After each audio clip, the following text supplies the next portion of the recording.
Eric Archambault, bonjour. Vous êtes un investisseur dans bien des aspects du web avec Wellington Partners. Je voudrais savoir pour vous l'année 2010, quel est l'événement qui la résume, qui en est un peu symptomatique, ou la tendance que vous avez retenue?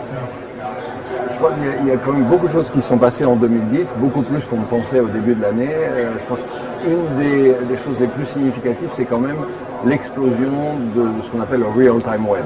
Il y a le web en temps réel, un déplacement donc, vers l'instantané en termes de diffusion de données, d'informations.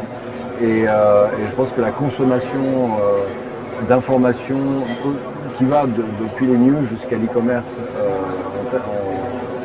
en temps réel a vraiment été, je pense, le fait marquant de l'année. Une question pour quelqu'un qui suit l'évolution du web et qui donc doit savoir l'utiliser assez bien. Je voudrais savoir, c'est quoi votre mode de recherche numéro 1 en tant que professionnel et en tant qu'individu? Vous avez besoin d'informations, quel est votre premier mouvement?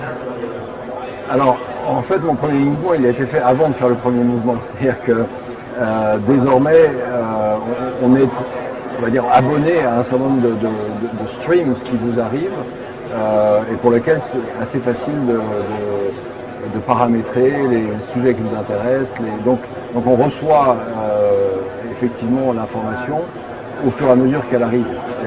Et donc la recherche, elle est faite en amont automatiquement par les choses. Alors si maintenant il y a un nouveau sujet qui nous intéresse et sur lequel on doit chercher, c'est clairement aujourd'hui toujours une recherche sur le web. On commence sur Google, on regarde sur Bing, etc. On croise des choses.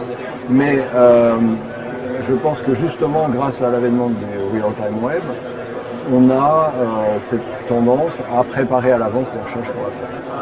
Et alors maintenant, en tant que citoyen, on a tous le besoin de suivre l'information, de savoir qu'est-ce qui se passe dans le domaine politique, dans le domaine des affaires publiques.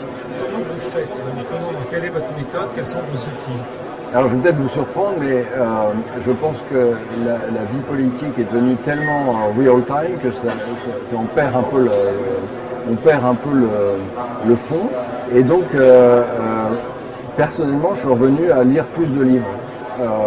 Donc je suis revenu à lire des choses. Alors effectivement, j'utilise des e-books plus que des livres, mais je prends du temps, en particulier dans l'avion, etc., pour lire des livres qui vont un peu plus dans le fond de l'analyse que simplement avoir les dernières nouvelles de la réaction à chaud de tel politicien sur tel sujet de société qui mérite peut-être un peu plus que simplement une réaction. Vous voyez au temps réel et vous voyez à l'antidote du temps réel. Je crois aux deux extrêmes, effectivement. Merci beaucoup.